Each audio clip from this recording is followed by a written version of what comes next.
Hi everyone, welcome to Diana's Table. Today I'm going to be doing kimjang, which is the kimchi making for the whole winter. I hope that you will join me and try your hand at making kimchi, the kimjang style, to last the whole winter this year. So let's get started. I usually make anywhere from 80 to 100 because I want to share my kimchi with my friends and family. And it is really a good family event. Once a year I get all my sister-in-laws and my friends come and they help me to stuff the kimchi. And it is a really fun, hardworking but fun event and fun time for everybody. I live in an apartment right now, and because our kitchen is so small, usually I only make about 20 heads of cabbage. About 10 years ago, I started this tradition where I invited all my friends to come over, and I would clear out the kitchen and I would make enough room for all of us to sit around the kitchen and to stuff cabbage together. Now it has become sort of an annual event that everybody wants to come and you bring your own container and we sort of have a Gimjang party. And so this is sort of unusual that I have a huge Gimjang setup, in a sense that I have so many cabbages and so many people come together. Obviously, best ingredients make best kimchi. Starting November, when we start to make kimjang, that's when all the ingredients are at its peak. I use different kinds of fish sauce, and again, they taste the best in the winter. First of all, we are getting the salted cabbage, and we rinse the cabbage, and we have to make sure the cabbage is drained of all water. So we set aside the cabbage. Then we start to make this stuffing for the kimchi, and there we need mustard greens, scallions, watercress, and radish, red peppers, and then chili pepper powder, onions, garlic, ginger, and I add actually pureed apples and pears just to add some sweetness, natural sweetness. When we start to prepare these vegetables, we have to just really make sure that they're nice and clean and again dried. You don't want wet vegetables because it will, in the fermentation process, it will develop mold. So it's very important that you dry all your vegetables, and so before they're mixed in with seasoning, there's no excess water around. And then we're going to cut up the radish into nice thin julienne, and we're going to cut up all the vegetables the same size, about 2 inches in length. And then we mix the vegetables, the radishes and all the other kinds of vegetables with the seasoning. But in order to help also with the seasoning and fermentation process, we add sweet rice porridge, which sounds kind of weird, but it helps the seasoning to stick to the cabbage and help with the fermentation process. I also add vegetable stock, and the vegetable stock will help to keep it fresh longer. That's one of my like personal tricks or personal secrets, that I use vegetable stock to make kimchi. These vegetables are seasonal.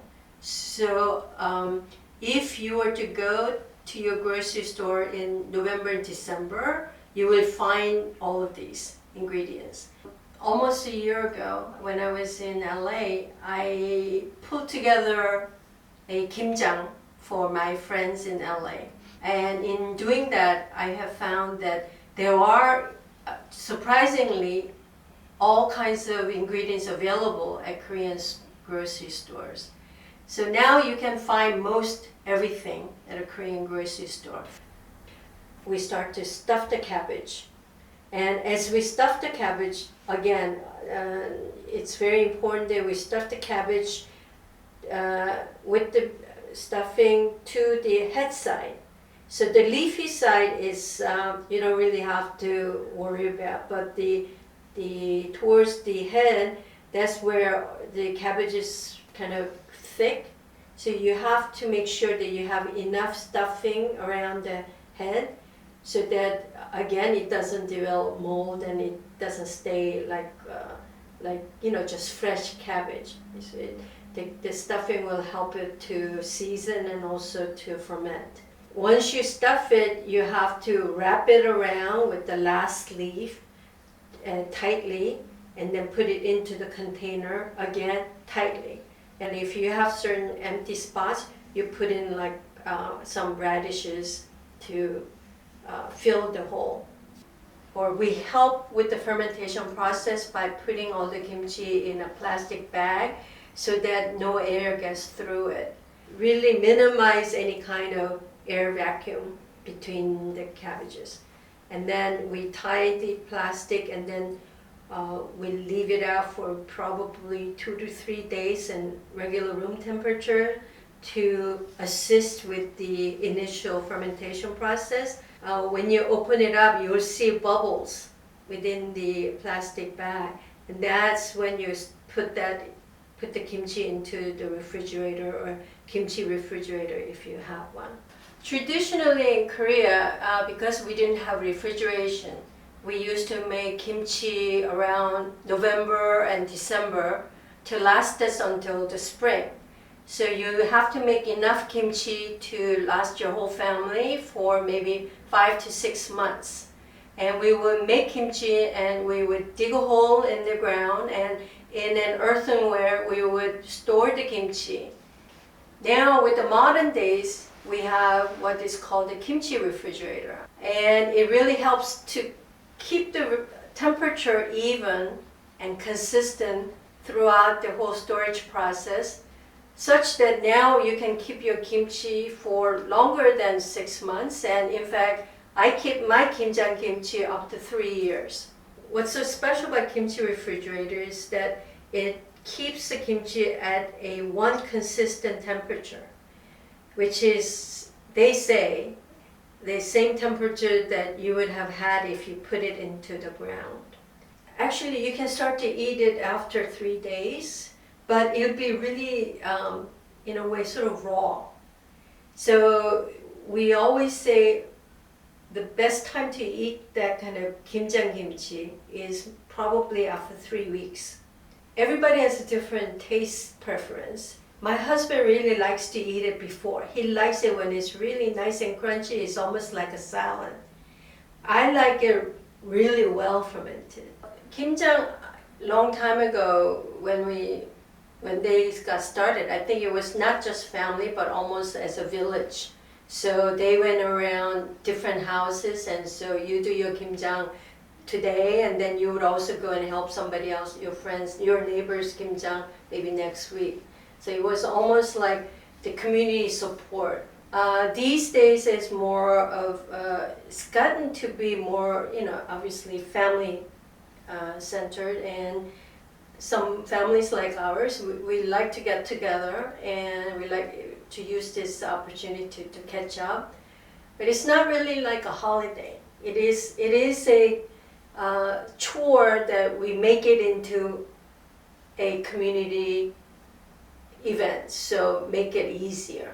So, and then of course we serve food, so we have like a little bit of a party, and of course, like we like to have boiled pork, but we also like to have makgeolli, so like maybe at the end of the day you feel really good.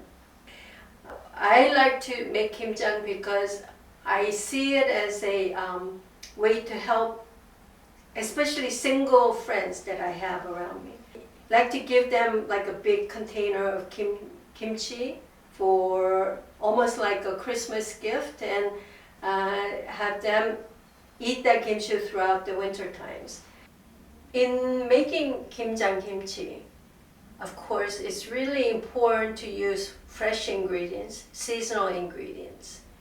And in order for you not to develop mold or for the kimchi to turn out sour and turn bad in the middle, be patient, make an effort, and then you will really enjoy wonderful Gimjang kimchi for even up to 3 years. Thanks for joining me for this Gimjang experience. I hope you enjoyed it. I hope you'll try it, and maybe you can invite me to your house for Gimjang experience. So good luck and happy eating!